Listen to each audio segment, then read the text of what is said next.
Well, good evening and welcome to the Authentic Joe Show. My name is Joe, Lena. Joe means love and Lena means light. I'm glad to be here this evening, and I'm especially glad to be here to be talking about such a serious subject as dementia. You may or may not know, but around the world, dementia is so impactful that they are estimating that every 3.2 seconds there is a new case. So if you did not know that, just know that if you have not already been affected by the disease, you or someone you know may be. I would like to welcome my guest this evening. My guest is Vera Spencer Johnson. Hello, ma'am. How are you? Hello, I'm doing great. It's good to see you. And full disclosure, we have the same last name for a reason. We are related. Vera is married to my father, Kenneth. And so we're going to talk about this very personal issue as it has affected both of us. And so, Vera, can you just tell us how long you've been married and a little bit about your activities and then what happened? Okay. Mhm. Kenneth and I have been married for 22 years. And as a couple, we love to travel. And we did so every year. We take a trip somewhere in the world a couple of times a year.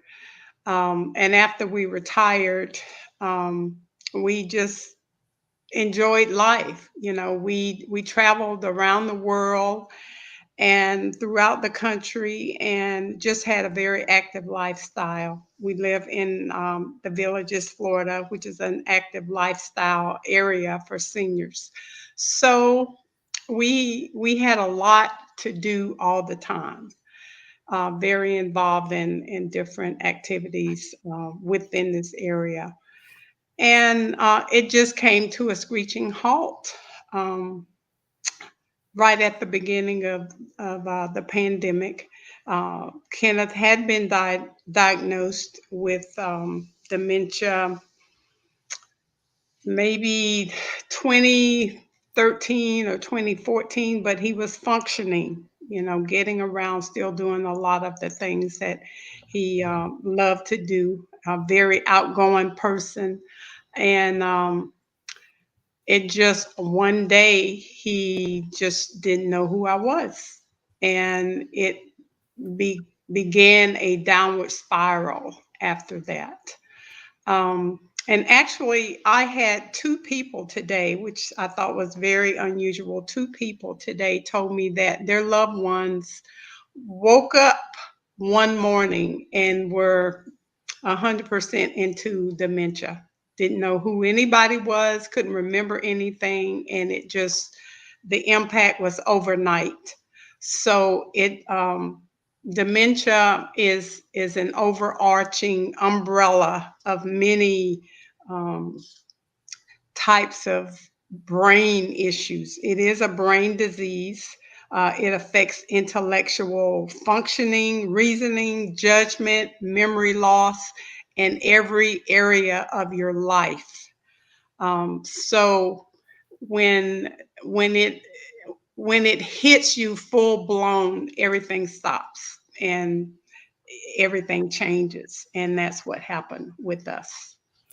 Yes, thank you, Vera. So, like you said, it had been a few years, and I would come down and visit, and I could tell a difference in Dad's behavior. But I remember when he was still playing his video game on his phone, and you were like, he's just playing that game all the time. But it gave him a chance to concentrate, and at that time, he could still, well, maybe on his iPad, he could still concentrate, and then he couldn't do that anymore. And Mhm. so I think this is important. And one of the reasons that we're willing to come and talk is not just because we want to just share our personal business, but I think nobody is really prepared for something like this. And I think education is important and perspective.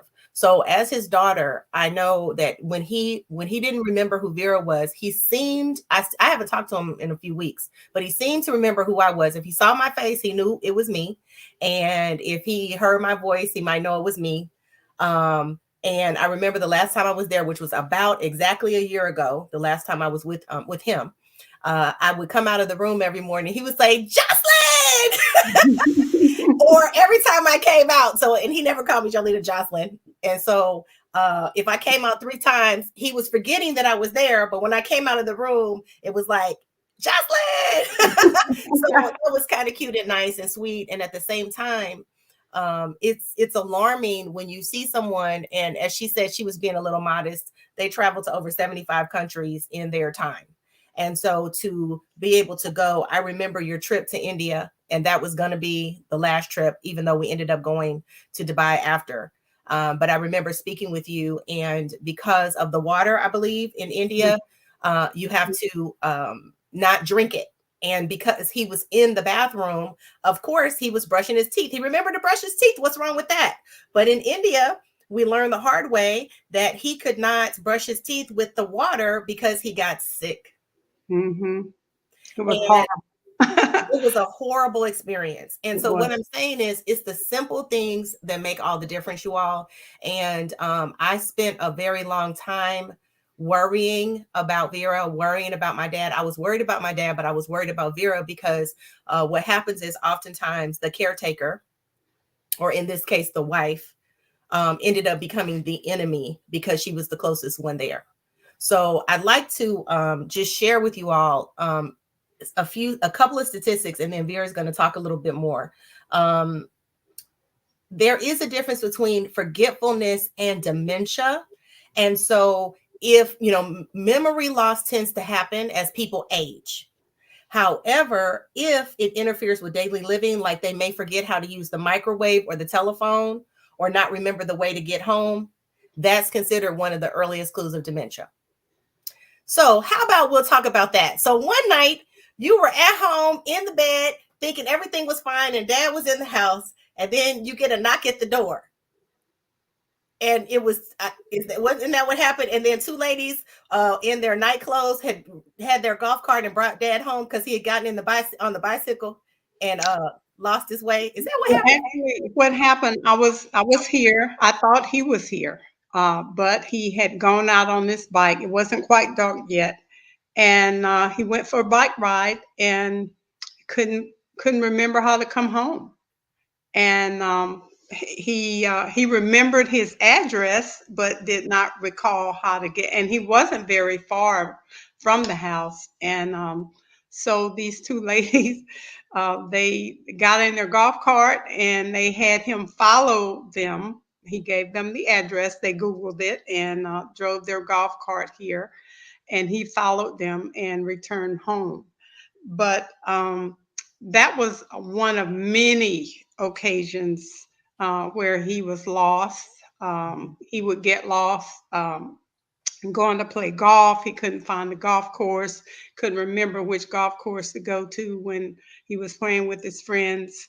And whenever we would go out, I would have to tell him, you need to turn right at the next right, next light or stop sign. Give him all the instructions because he was not willing to give up that steering wheel. And So that's a big deal. Oh my gosh. big deal. That he was devastated when he had to do that, and I couldn't tell him. I had the doctor tell him. I wrote a note and I had the doctor tell him. But So even though you had the doctor tell them, okay, so one of the challenges is when people have memory loss, they don't remember that they've been told they can't do something. So again, you become the enemy when you have to tell them and tell them and tell them and tell them, and their doctor is not there. Well, what doctor? I don't remember that. Why did they say that? I can drive.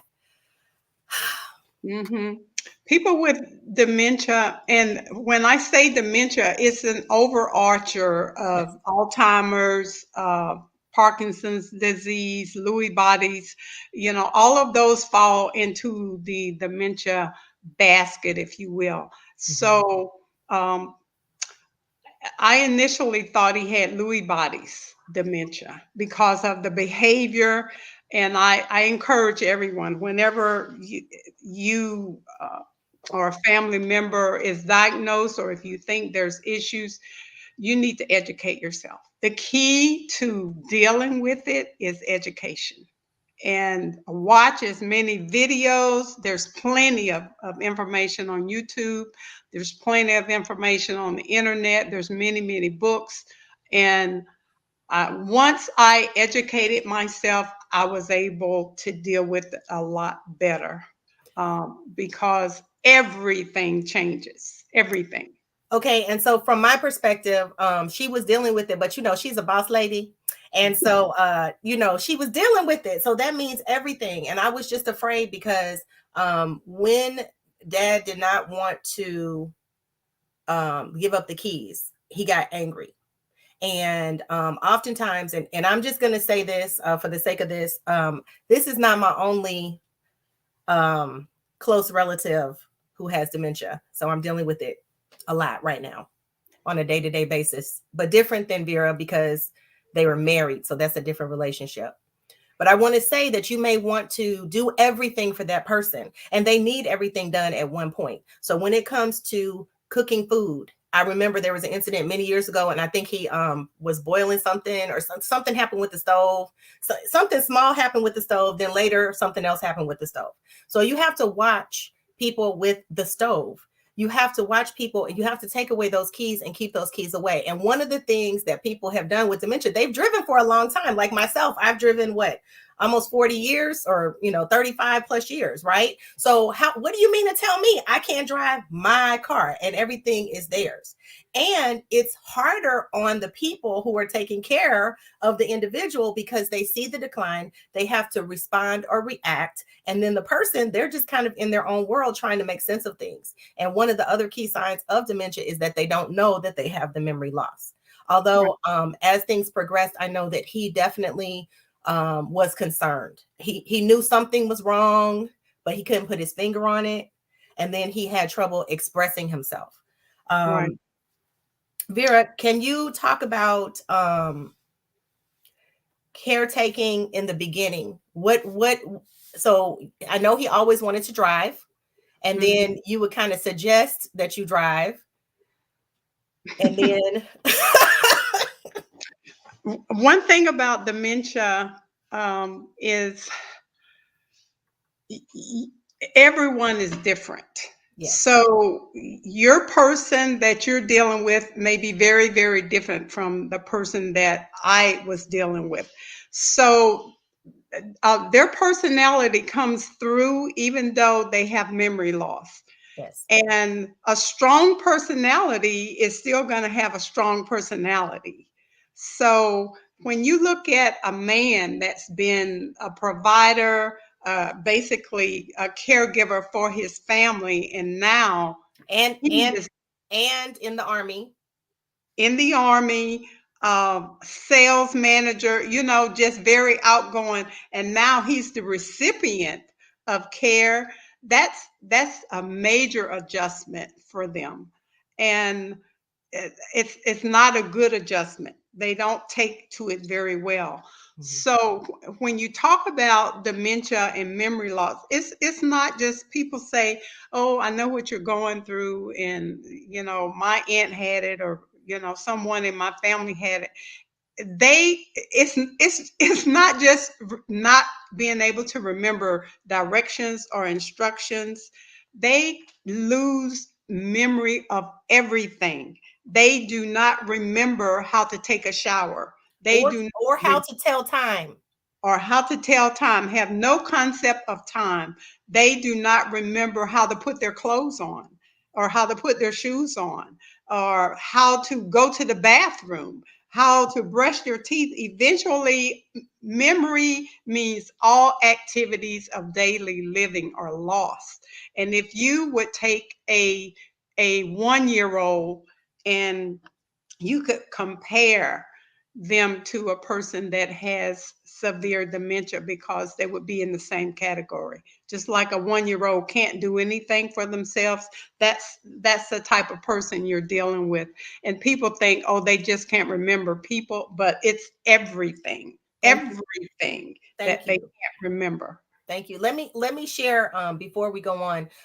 There's 7 stages that you look out for dementia, but I'm just gonna go start at moderate. So there's first there's no impairment, very mild decline, moderate decline.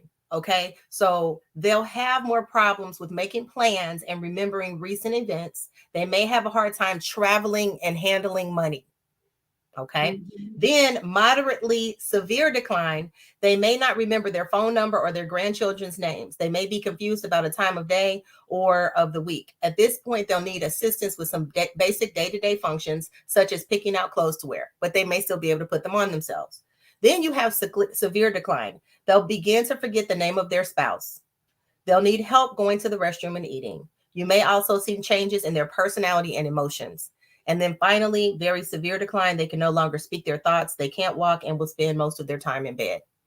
So I'd like to talk about the moderately severe decline when it came to phone numbers and things like that. I forgot the rest of my story earlier when I said I came out and he remembered who I was. At that time, he was remembering who I was because I have known him longer, if that makes sense. Not Mhm. because I was necessarily his daughter, but he knew me longer than he knew Vera. And at that time, he wasn't really remembering who she was. So if you're just joining us, first of all, thank you all for joining us on the live stream. And thank you all for watching us on the repeat. And if you have anyone in your family or you know anyone who is has Alzheimer's or dementia or aging related issues, our goal today is to share this very personal story about our journey through dementia. Vera is my bonus mom, married to my dad for almost 25 years. And we are here talking about this issue so that people can be prepared, because as much as you think you know, you never know enough. As she mentioned, everyone is different. So when it comes to getting lost, I remember you had a solution. You had gone and gotten some little things, monitors or something to put in his wallet and to put in different things so that you could keep track of him, which actually worked for a while. And then I remember you telling me that he took that little thing out and put it in the bottom of a bucket in the garage and you found it there. And it's like, why did he do that? It's like, it's almost like, did he kind of know you had something and he didn't want to be tracked? Or did he not know? Or how did he even find it and to put it in a bucket? Well, everything works for a while and then it changes Yes, because they progress. yes. So you have to come up with ways to make your life easier Mm-hmm. in order to deal with the issues that you have with your loved one. Tracking devices, alarms on doors. Um, you come up with all locks, everything that you, because you're protecting them from themselves. Yes, yes, They could do bodily harm to themselves and you. Yeah, my husband will walk past the stove and just turn it on and keep walking. And maybe 30 minutes later, I might go in there and recognize, oh, the stove is on. Well, if there was something laying on the stove, like a towel, you wouldn't have a problem. So you are, as they progress, you find yourselves walking behind them on a regular basis to see what they're doing, where they're going. This goes on all day and all night. So you're not getting any sleep. Um, you're up and down, just doing. If they call you, you got to get up because you got to go see why they need you. It could be something very serious. So it's as if you have a toddler in your house, and if you have a toddler, you are watching them at all times. Well, when you're dealing with someone that has moderate to severe dementia, it's the same types of issues. So thank you. So she gave you a couple of things to think about and to use some options, alarms and things like that.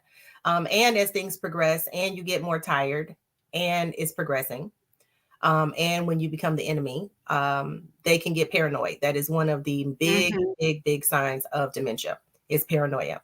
So what paranoia means is they think you're stealing.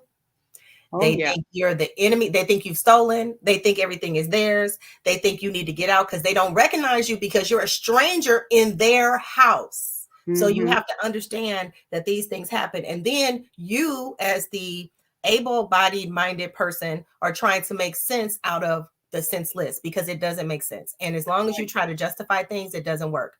One of the key things that Vera told me in the very beginning, because she was doing so much research in order to help to support the situation. She said, don't say, I just told you that. or I just said this, or we just talked about this. When you do things like that, it makes them upset, more upset, because obviously they don't remember. So you don't want to do that. So what do you recommend doing, Vera?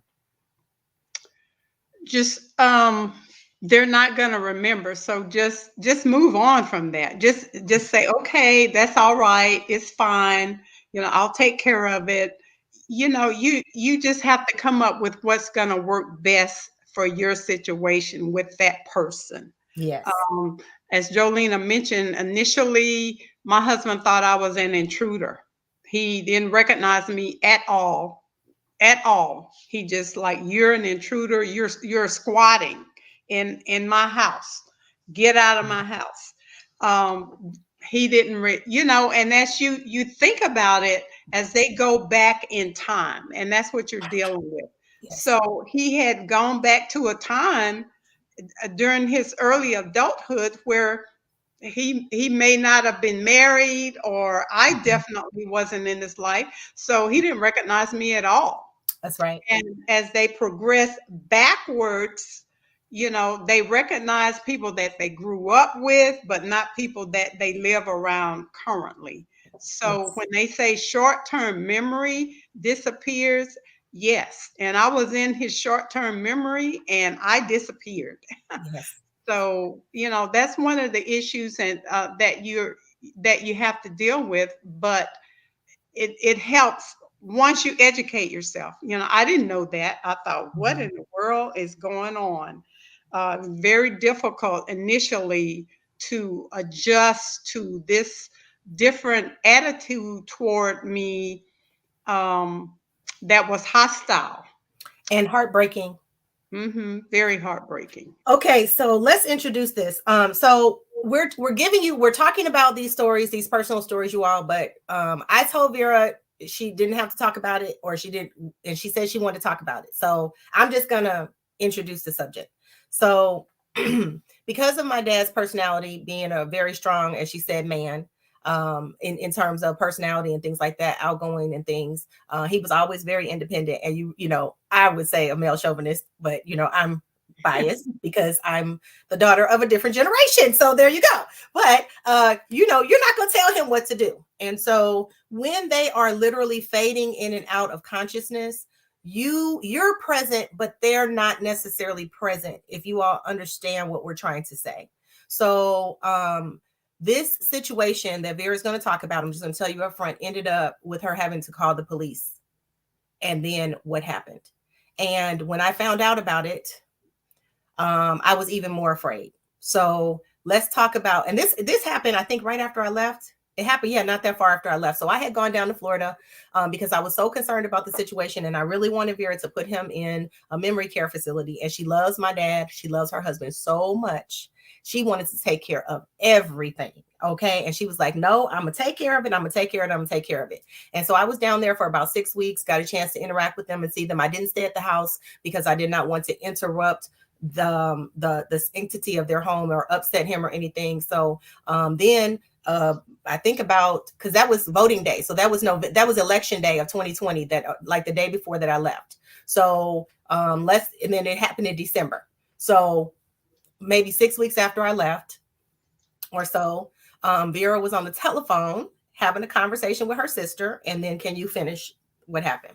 Yeah, we were laughing and talking on the phone, and he came in the room, he saw me, and he didn't recognize me. And he said, "What are you doing in my house?" And I didn't pay him any attention. I'm like, I don't know what's going on with him. um, so anyway, he said, "You need to get out of my house. You don't live here. This is my house." And I'm still on the phone with my sister-in-law, and he tried to pull me out of off. I was sitting on the bed. He tried to pull me off the bed, and I told my sister-in-law I needed to call her back. And he was so hostile toward me, and it was an anomaly to me because this had never happened before. He's trying to throw me out of the house, trying to pull me to put me out the front door. I didn't know what to do. I'm like, something is wrong, really bad wrong. And like most people, I called the police because I didn't know what else to do. He was hostile. And I told him he has Alzheimer's.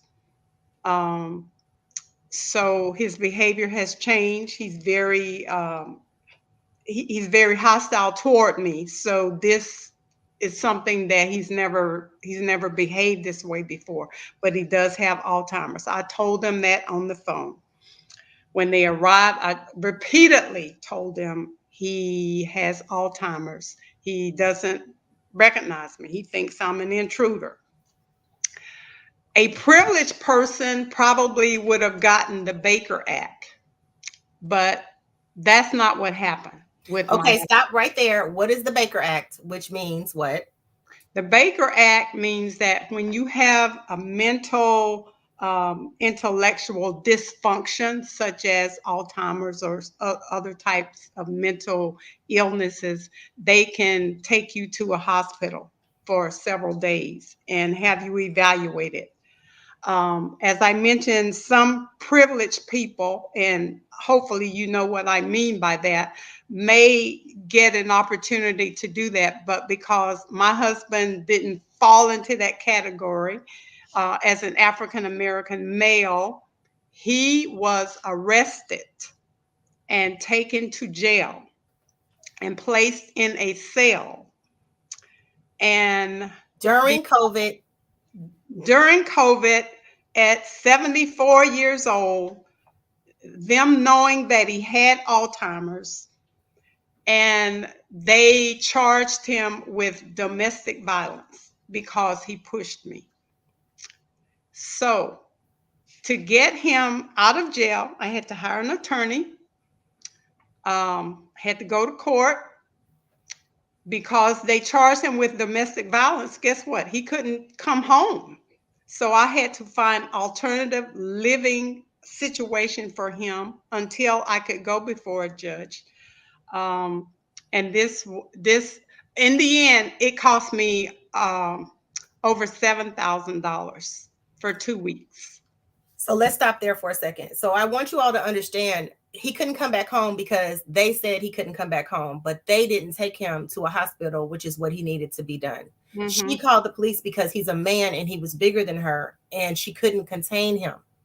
And one of the last things that any of us Black women want to do ever is call the police on our any man in our lives. That's the last thing we want to do. And at the same time, what do you do when you do not have the physical strength to defend yourself or to calm down the situation?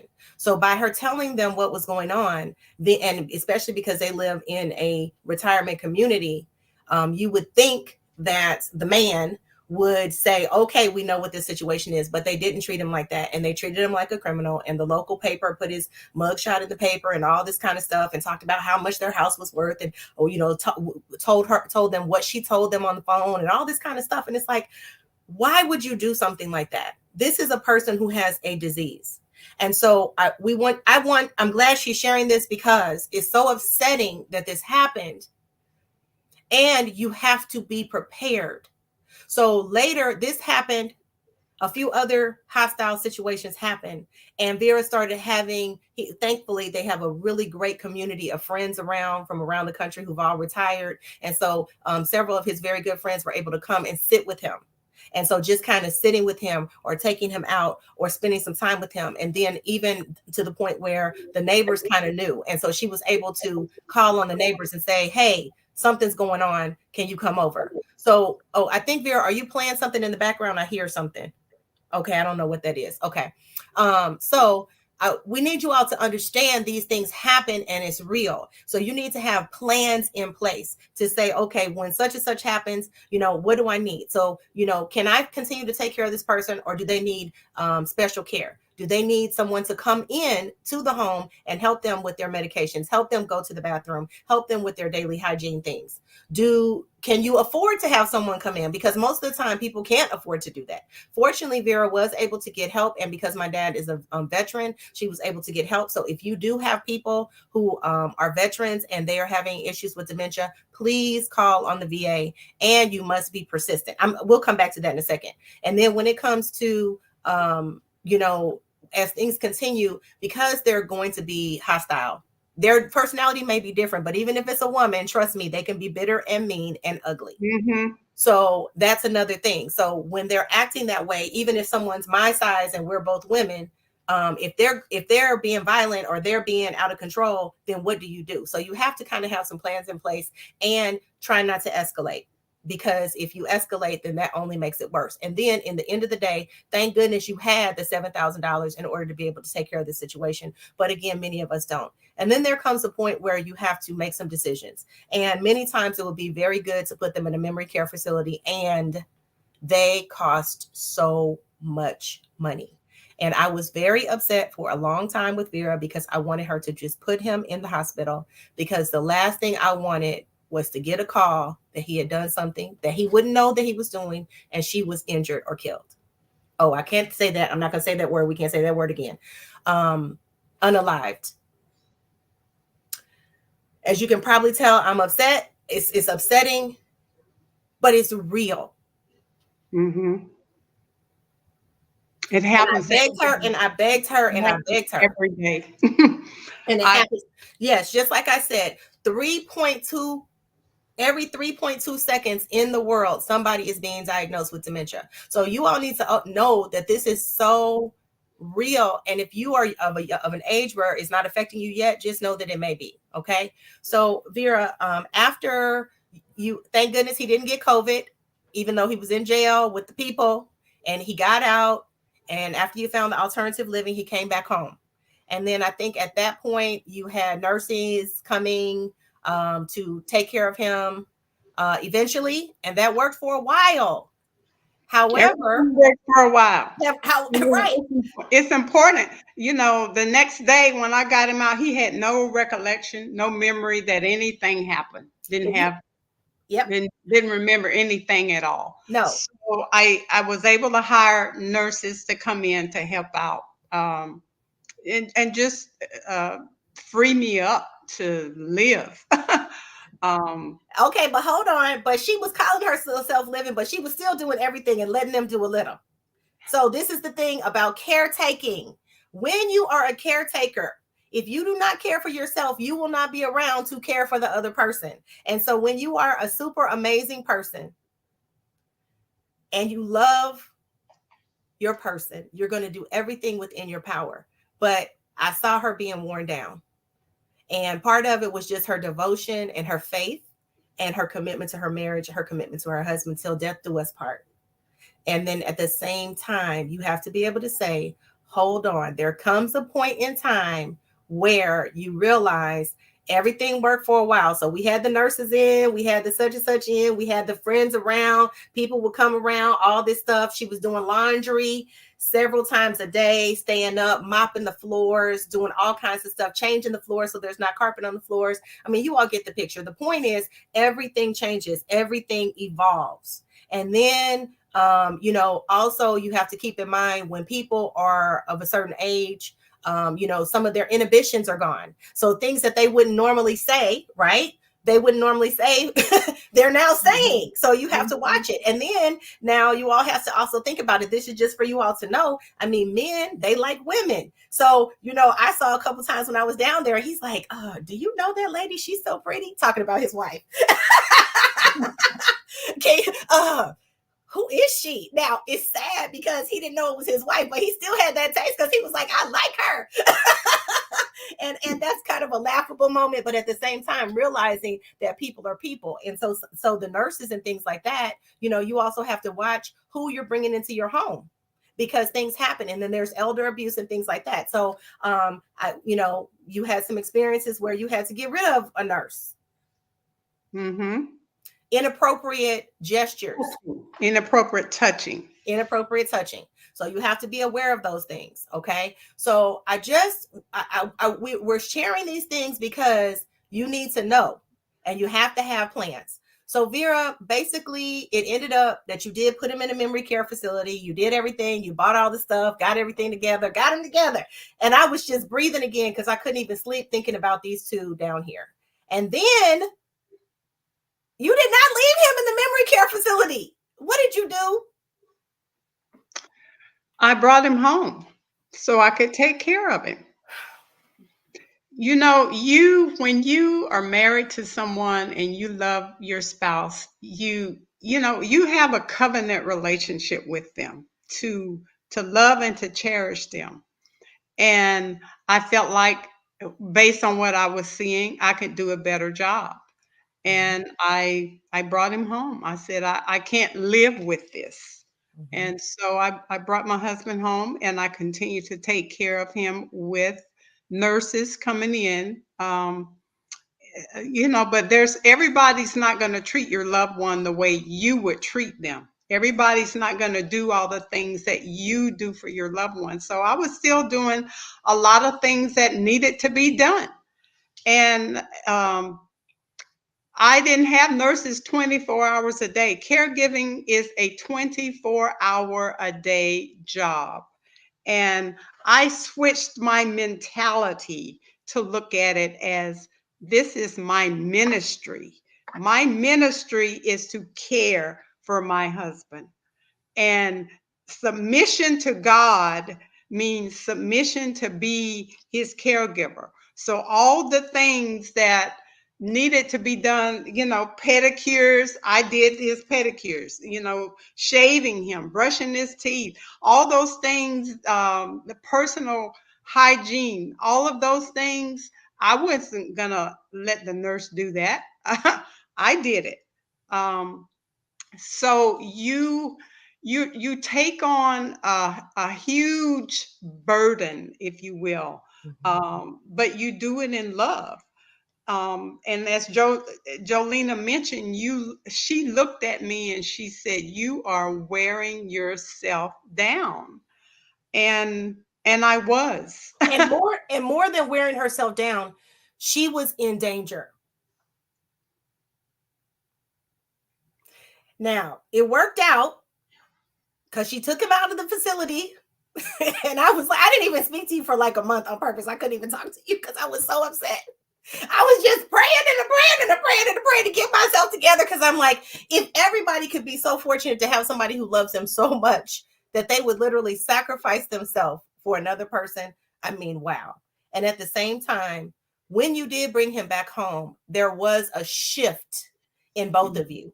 He appreciated being back home. And even though his brain was not working, his dementia brain wasn't working, there was almost a humility, I would say. Would you say a humility, or you know what, this place is better than that other place? Right. I think the biggest shift was that I looked at it as ministry. Yes. And once I took on, and I educated myself more, and once you look at it as ministry, it's unto the Lord. But his attitude was different, and your attitude was different. You were able to minister, and he was able to receive, because whatever it was that's still inside, that part of him that was still him, appreciated being in this lavish home, appreciated not being amongst those people that he's like, I remember you told me in the place he's in now, he said, there's something wrong with that guy. So anyway, let me share something. And this is interesting because one of my cousins shared something, and I did not know her mom had dementia. So this is really running in my family, and it's not on this side. My mom would put the bolt lock on the front door and then could not remember how to unlock the door. We had to have the door replaced 5 times because the fire department would have to kick down the door just to get in. So this is just another example of what's happened. And also, by the way, I haven't been looking in the studio, but by the way, if there's anyone who would like to join the chat, you are more than welcome. In the top of this stream, we have the chat. And could you all put it in the Facebook one too, just in case, just so it's fresh in the Facebook. And so you can come on if you have a dementia story you'd like to share, or you have a question or something like that you would like to ask. Please feel free to write it, or go ahead and come on in and you can talk to us. So Vera, basically, what was the final straw? And not necessarily what happened, but what allowed you to go ahead and make the decision to put him back in a facility? I was sleeping maybe an hour and a half to 2 hours every 24-hour cycle. That's all. That's all I could get. I was going all the time, and I called the VA and I said I can't do it. I can't. I don't have it in me. I'm worn down. Can you give me a break? And so they said we can take him and place him in a facility for 30 days and evaluate him and determine what the next steps are. And they did. And at the end of that 30 days, they were like, we cannot believe how you were doing this. Yes. He has the activities of daily living. He can still feed himself, but it stops there. And then all of the other issues with medications, the type of medication that he was on, there were just so many issues. And they came back and told me he needs to be in a facility full time. You cannot take care of him. And they were right. So fortunately for us, they kept him in that facility where he is still in that facility, and they're taking very good care of him. And I go to visit him several times a week. And today, I saw him today, and I said, do you know who I am? He says, oh, yeah, I know who you are. And I said, what's my name? And he didn't know what my name was, but he knew, he recognized me. Yeah. So, your life changes. It just change. Everything changes. And it change. Your life will change forever. It is never going to be the way it was. And you have to accept that. Things, I tell people all the time, things just fall in your lap and you have to deal with it. So the key to your success is to educate yourself, learn everything you can about the disease. So when the next phase occurs, you're ready for it. When the next situation happens, you know what to do. Otherwise, you're going to be at a loss, and you're going to be calling on the wrong people to help you. Thank you. And a couple other things she mentioned about the hygiene. You have to consider if someone's taking medicine. A lot of people who are 65 or older, which it does affect people who are younger than 65 for sure. They might start showing signs, in their 50s, and you don't recognize it. Okay. However, people who are in their 60s or whatever normally take some type of medicine.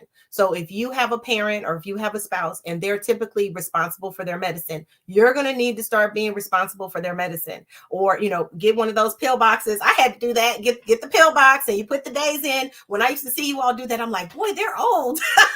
And now I'm 52 and I have my pill box. It's the best thing. I fill it up once a week.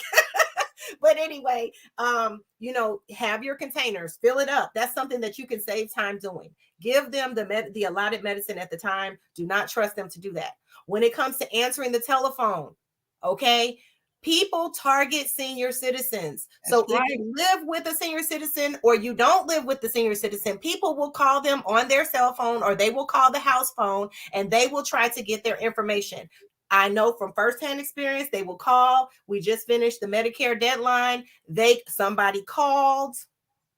They got the Social Security number. Thank goodness it was a real insurance company, and the insurance was switched. And then I had to switch it at the last minute on December 15th or whatever, the 5th, whatever it was, that last day.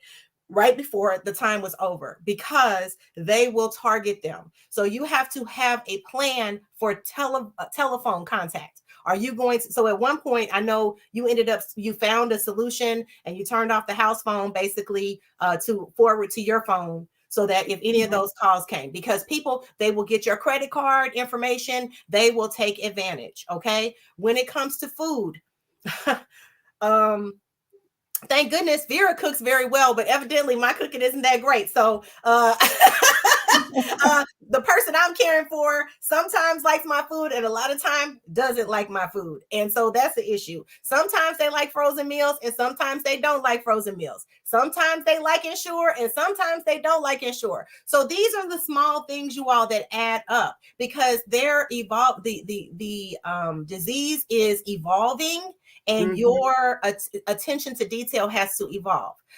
When it comes to cutlery, when it comes to weapons in the home, when it comes to things that might have been sitting out for the last 10, 15, 30 years, those things can now be weapons because they're not in their right mind. So these are things that you need to understand.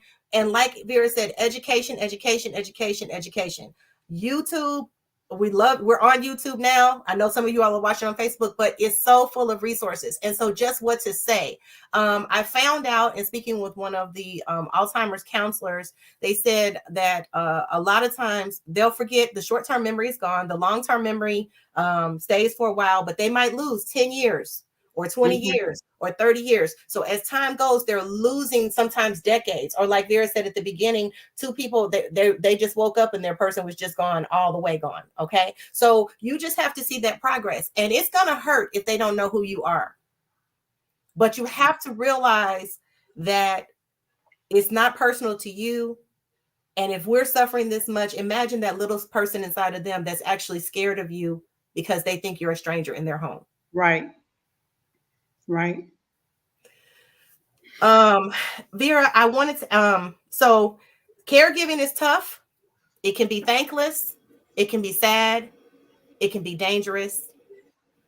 And try to get your resources in place and do what you can to help you and to care for them. Care is expensive. Oh, yes. Most people just can't afford a memory care. We're talking $8,000 to $12,000 a month for memory care facilities. Yes. Depending on where you live. And a long-term care isn't going to pay for all of that. Long-term care insurance isn't going to pay for it.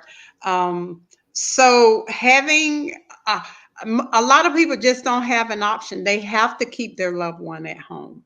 Yes, and keeping your loved one at home is tough. Trust me, it is very, very, very tough. It's 24 hours a day. Even if you have help, it's still 24 hours a day. Yes, once it gets severe, absolutely.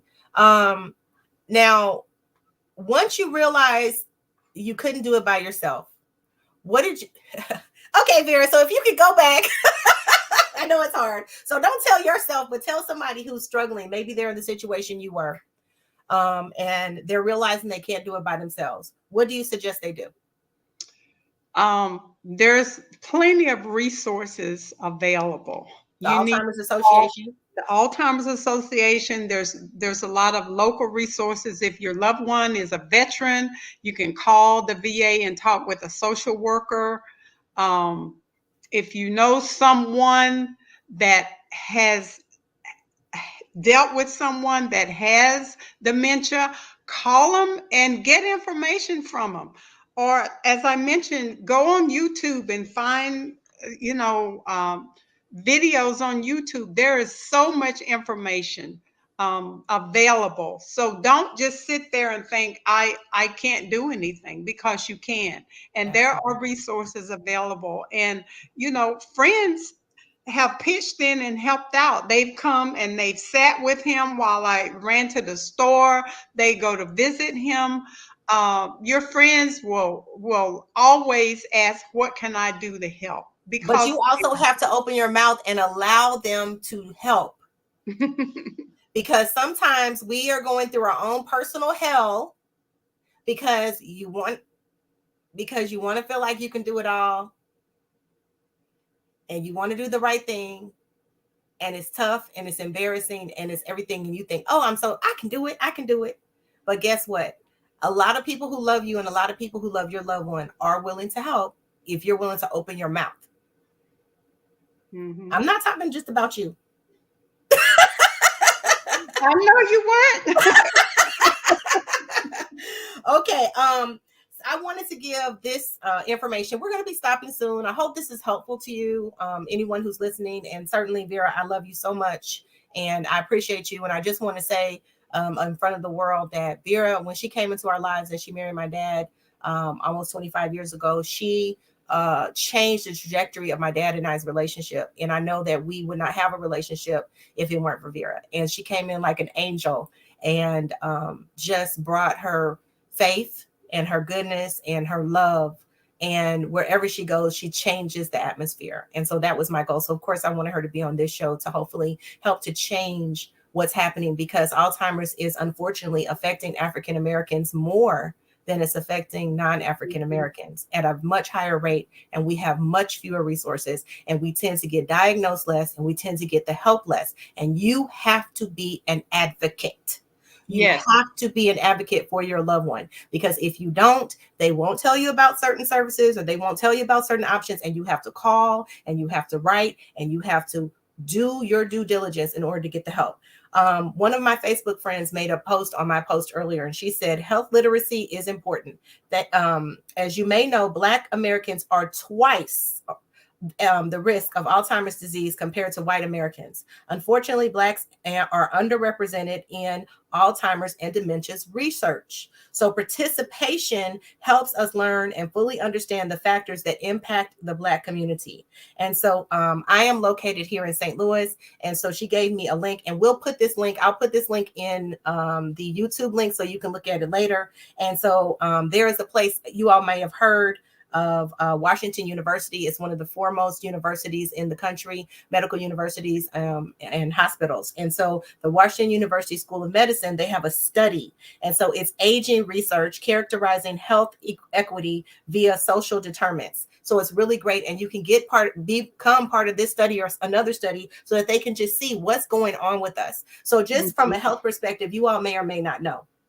But from a health perspective, when they say, oh, your thyroid is average, or your such and such levels are at, your vitamin D is average, or this or that, most of the research is done on older people who are not of color. So if they say the thyroid is supposed to be at a 6, then that might be a 72-year-old average white woman's study, as opposed to a 32-year-old's study.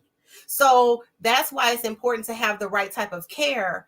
And, it's difficult, but you can do it. So at least you know. So if you can get in a study, I know it runs through both sides of my family, and I'm prayerful that it does not affect me. And at the same time, I'm aware of what's going on in generations of both sides of my family. Mm-hmm. So I do plan to join the study, because at least at this time, I'm in my right mind. So maybe we can get some information. And so I think a lot of times we're selfish. We don't realize that when we deny people the opportunity to be a part of our journeys, we're denying them opportunities to grow, opportunities to learn, opportunities to contribute. And so it's very important.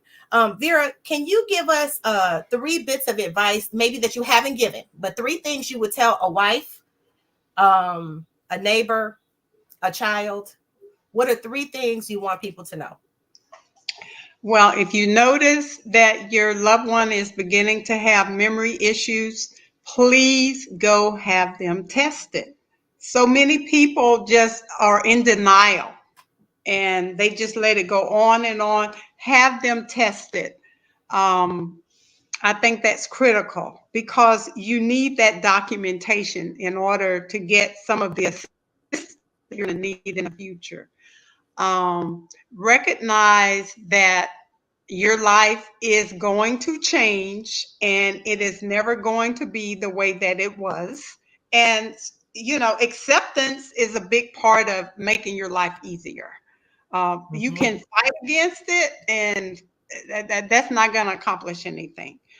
And, I would say my number one priority is to educate yourself on what's happening, both with your loved ones and then what's going to happen with your loved one. And don't don't deny that of what you're going through. You know, it's okay to talk about it. It's okay to tell people that you're a caregiver, or that your loved one has Alzheimer's or dementia, and you're taking care of them. It's all right. Mhm. Um, they're not going to understand it. They may say, "Oh, I understand. My uncle had that," but nobody knows what you're going through from day to day, Mhm. because um, it's very it's an intimate and emotional draining and issues that you're dealing with on a regular basis all the time, when it's your spouse. I know a lot of people have gone through this with their parents. Um, there's a whole different set of factors that you deal with when it's your parents versus your spouse. I do Mhm. go to care groups, and when the men are dealing with their wives that have dementia, they they throw the towel in much sooner than the women. They can't deal with it. The women think, I can do it. I promise. I have a covenant. I'm gonna hang in there, um, and that's what we do. But Yes. get help, and just yes, trust the Lord. I couldn't do this without my faith in God, Mhm. and He had to change my mentality. Mhm. And once that occurred, it was just easier. Mhm. Thank you so much. And speaking as the daughter, I know two things. On my dad's side, I remember when Vera said they were on their way, I think, to pick me up from the airport the last time I was there. And he said, do not let Jolena do anything. Don't let her take me to the bathroom. Don't let her do anything. I don't care. Like, he couldn't really remember anything else, but he's like, no. And he put his foot down. And so, I appreciated that. And at the same time, it made me sad, but I got it. And I'm like, that's fine, right? Because this is my daughter. I don't want her to have to do this. Okay. Mhm. Now, so when you have a parent that you're caring for, then it is a lot easier as a female to deal with female issues. Oh, Okay. mhm. And so just know that if you are, fortunately, when I'm dealing with the other side of my family, I'm able to help her differently, right? Because I'm a woman and I can help. But at the same time, oftentimes they don't want help. They want to be independent. And if they can be as independent as they can, allow them within reason. Now, Right. I get a request for car keys all the time. So I'm just going to tell you, I don't know, a car is going to be an issue. And so find different ways to assure them, like, I'll take you, we can go together. One of the other things they told me was, don't say, do you want to? Just say, come on, let's go. Okay. So Mhm. don't say, do you want to take a shower? Oh, this was another key that I learned. A lot of times they don't want to bathe, not just because they don't want to, but because the counselor told me that they can't see the water. So if they're showering, they can feel the water, but they can't see the water. So it confuses them and it scares them. So this is just something you should know, because it is very difficult when you're trying to get someone to bathe and they don't want to do it. Okay. So again, everybody has different symptoms. They act differently. And it's certainly, as the time goes, it gets worse. But at least we've given you some insight. Nobody has come on. Let me make sure nobody's in the chat here. Um, okay, look at that. Jacqueline, one of your wonderful friends, says, so courageous to share so much of yourselves to help others. Love you both. We love you back. It's been a long time since I've seen you, lady. My cousin said, my mom is Vera also. Okay. And then also, it was that way with my grandmother, with me and my wait a minute, it was that way with me and my grandmother. I was her first granddaughter. Okay, yes. So things are different. So that's our other cousin on dad's side. So look at that. So many people. And see, this is the thing. If you share, you will find that so many people are going through similar things that you're going through. And I think you should have a real care group, and you need to have a care circle. and a prayer circle. So those are some of my suggestions. Well, Vera, I think there's one other thing that I want to talk about before we let you all go. Putting your affairs in order. Oh, yes. We almost forgot that.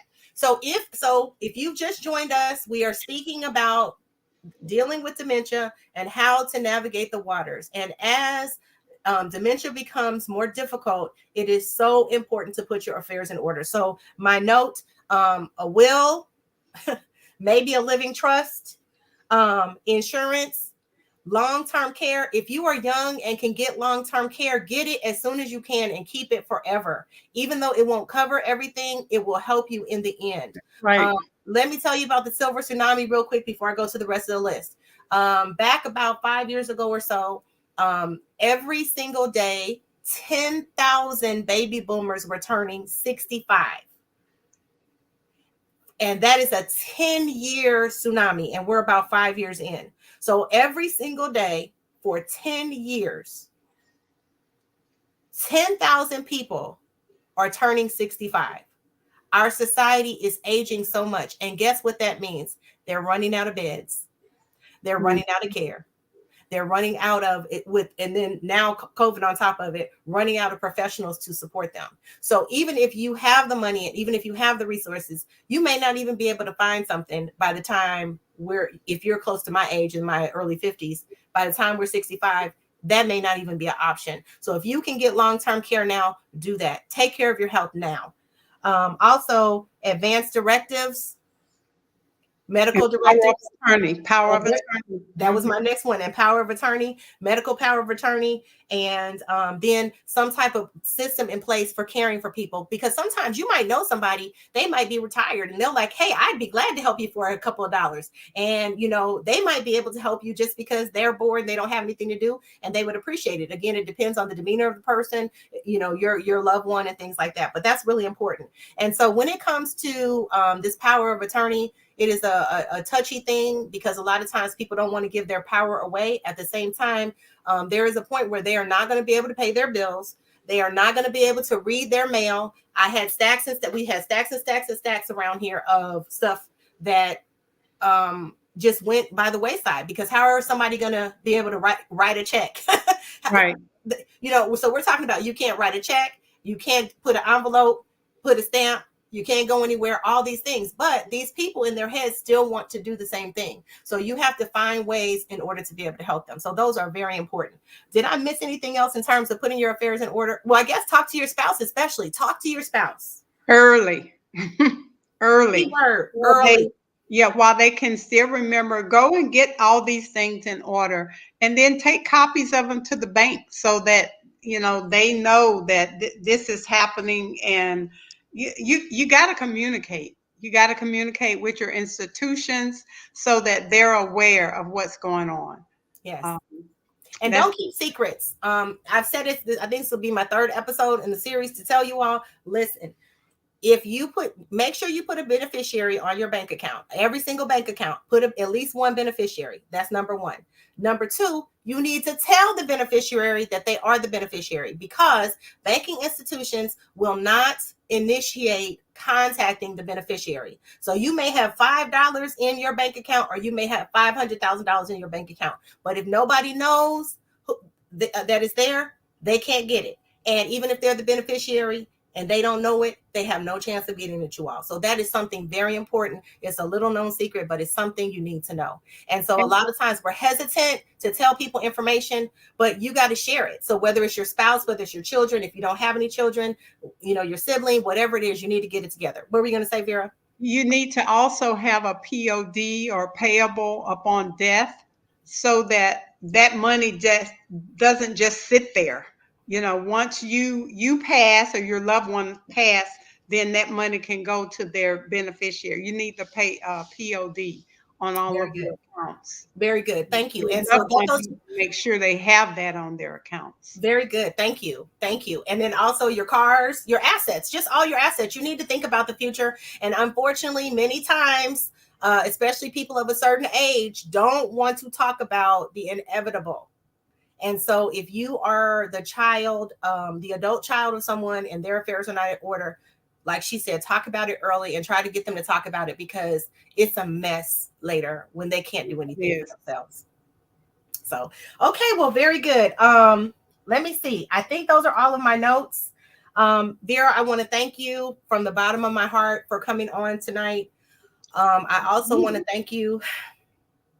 You're welcome. I also want to thank you for being a role model, an example, and for loving my father so much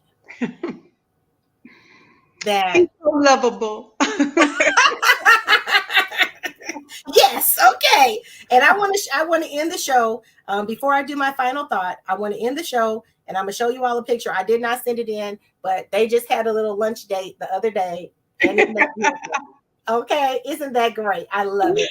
That picture made me so happy. And so one of the things that my dad loves to do is to have his Frosty, because his wife sneaks it in.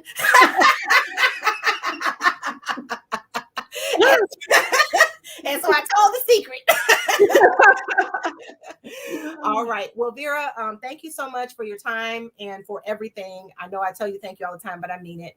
And I'm going to ask you if you appreciate this opportunity, and I really hope and pray that it helps somebody, and that it can make a difference. Yes, thank you. Thank you so much. Can you I'm gonna we're gonna put you in the studio, but can you stay here and not leave yet? Okay. Okay, thank you so much. All right, I'm ready for my final thoughts.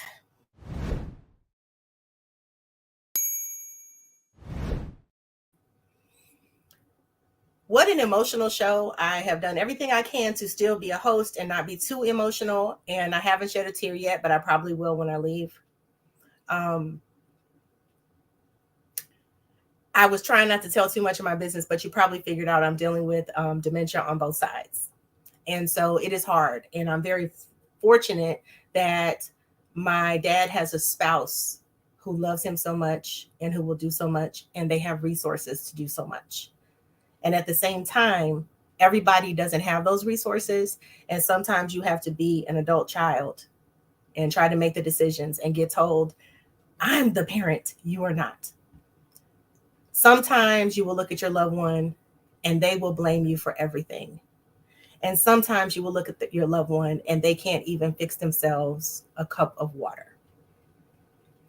And so I just say, remember that if they could do it, they would do it. It's a disease and they're not responsible and nothing is logical. Do your best to gird yourself with prayer, with support, with positivity. If it makes you feel good to read the Bible, if it makes you feel good to listen to songs, if it makes you feel good to dance, to exercise, do what you can, because caregivers need care. And one of the biggest mistakes you can make is thinking you can do it on your own. I want to say thank you so much for watching this evening. If you've learned anything, if it's helped you, please leave a comment for us. And if you're struggling and you want more information than we've been able to give, look on YouTube, send me a note, and just thank you for your support of the show. Thank you for caring. Thank you for being your best self in 2023. And thank you for watching and sharing. I'm 𝐥𝐤𝐤𝐿, your host, and we'll see you again on the next episode of The Authentic Joe Show. Next week, we're going to talk about losing a brother. I'm not trying to be drab, but I want to be realistic and help people live better lives. This is about resilience. You can make it through even when you don't feel like you can. Take good care, and we'll see you next week.